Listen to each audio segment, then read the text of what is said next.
মায়ের ডাকে পৌঁছে আমরা সবাই মিলে এই এলাকার সবাই মিলে পুজোটা করছে। তার সঙ্গে আমি একটা দাদা হিসেবে ভাই হিসেবে আছি, পুজোটার সঙ্গে দিচ্ছি।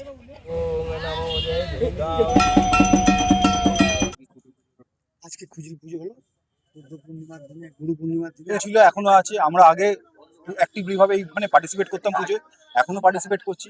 তো এখানে কোনো মানে বর্ণ নির্বিশেষে কোনো পলিটিক্যাল ইস্যু নিয়ে আমরা কোনো পুজো করছি না। সাংসদ কল্যাণ বন্দ্যোপাধ্যায়ের পুজোর পরে এবার শ্রীরামপুর নেতাজি মোড়ের পুজো বেহাত হলো তৃণমূলের। পুজো করতে এগিয়ে এলো বিজেপি কর্মীরা। গুরু পূর্ণিমার দিন হলো খুঁটি পুজো। শ্রীরামপুরের সবচেয়ে পুরনো ও ঐতিহ্যবাহী পুজো ৫ ও ৬ পল্লীর গোষ্ঠী ও ব্যবসায়ী সমিতির পুজো উল্টো রথের দিন বিজেপি কর্মীরা খুঁটি পুজো করে। ১১৩ বছরের পুজো কার্যত তৃণমূলের বেহাত হয়, চলে যায় বিজেপির হাতে। এবার বেহাত হলো নেতাজি মোড়ের পুজো। নেতাজি মোড় সার্বজনীন পুজো কমিটি এবার নবম বর্ষের পুজো। এতদিন সেই পুজো তৃণমূল কাউন্সিলর পিন্টু নাগের পুজো বলেই পরিচিত ছিল। পুজোই আড়ম্বর হতো দেখার মতো। পুজোর ৫টা দিন বসতো, জমজমাট থাকতো নেতাজি মোড়। খুব অল্প সময়ে বাজেট আর থিমের জাদু দেখিয়ে সবার নজর কেড়েছিল এই পুজো। রাজ্যে রাজনৈতিক পালাবদলের পর তৃণমূল নেতাদের দেখা যাচ্ছে না। পুজোর উদ্যোগ নেবে কে? নেতাজি মোড়ের পুজোতেও সেই অভাব চোখে পড়েছে।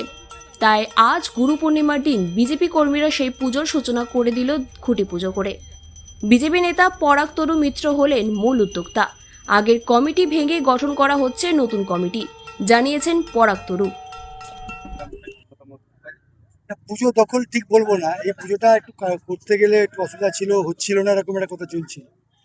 তার পরিপ্রেক্ষিতে এই এলাকার যারা আছে, বাপ্পা আছে, রবি আছে, অভিজিৎ আছে, এরা সবাই আসে এবং লিনিয়াস করার থেকে উত্তমরা আছে, সবাই আমার কাছে আসে।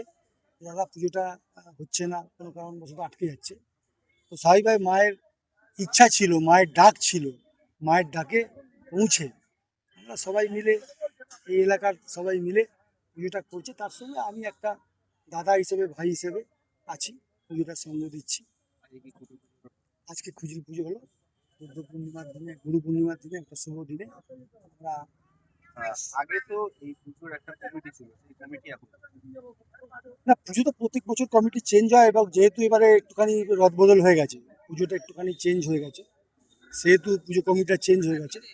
তবে যারা পুজোতে অংশগ্রহণ করতেন থাকতেন, তারাই কিন্তু আজকে পুজোতে উদ্যোক্তা হিসেবে আছেন। এবং আমি চাই যে এই দলমত নির্বিশেষে, মা তো আর কারো কোনো ব্র্যান্ডের নয় বা কোনো দলের নয়, মা সবার।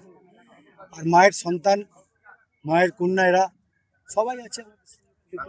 একজন কাউন্সিলর, দেখুন ওটা তো ওনার ব্যক্তিগত অভিমত, তবে আমি ব্যক্তিগতভাবে বলছি, আমি সবাইকে আহ্বান করেছি যে আপনারা আসুন, পুজোয় অংশগ্রহণ করুন। মায়ের পুজো তো, মায়ের পুজোতে আমি কোনো সন্তানকে কোন ঠাসা করে বা ফেলে রাখতে পারি না।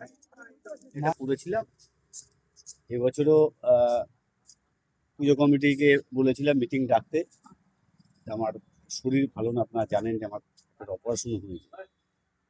তো আমি এবং আমাদের যিনি সেক্রেটারি ছিলেন, আমরা বলেছিলাম যে এবার নতুন যারা ছেলেরা আসবে, নতুনদের দেওয়া এবং পাশে আমরা থাকবো। পুজোর মিটিং হয়েছে, আজকে পুজো হয়েছে, নতুন ছেলেরা দায়িত্ব পেয়েছে। আমরা মনে করি যে দুর্গা পুজোটা বাঙালির সর্বশ্রেষ্ঠ উৎসব। রাজনৈতিক পালাবদলের পর দেখা যাচ্ছে এইসব ঘটনাগুলো। না, এই রাজনীতি, আচ্ছা 2018 সালে তো কোনো রাজনীতি ছিল না, পালাবদল ছিল না, তাহলে 2018 সালে কেন পুজোটা হলো?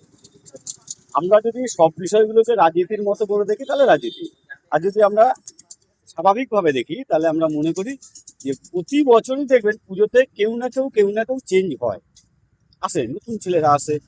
কেউ হয়তো 2 বছর সময় দিল, 5 বছর দিল, পারলো না, আসে কমিটিকে বললো যে আমি থাকবো বাট আমি দায়িত্ব নিতে পারবো না, তার জায়গায় নতুন ছেলে আসবে। এরকমই টাইপ সিস্টেম। রাজনৈতিক রং একটা আলাদা পালা বদল হতেই পারে, সেটা পালা বদল তো মানুষের চয়েস থাকে। পুজোতে কোনো রাজনৈতিক রং হয় না আমার মতে, কারণ পুজো আগেও ছিল, পুজো এখনো আছে, আগামী দিনেও পুজো হবে। রাজনৈতিক পালা বদল হতেও পারে, নাও হতে পারে, সেটা মানুষের একান্ত ব্যক্তিগত ব্যাপার। পুজোটা মানুষ মন থেকে করে। আমরা বাঙালি, আমরা বাংলাকে ভালোবাসি, আমরা দুর্গা ঠাকুরকে ভালোবাসি, এই ভালোবাসার সাথে আমরা পুজোটা করি।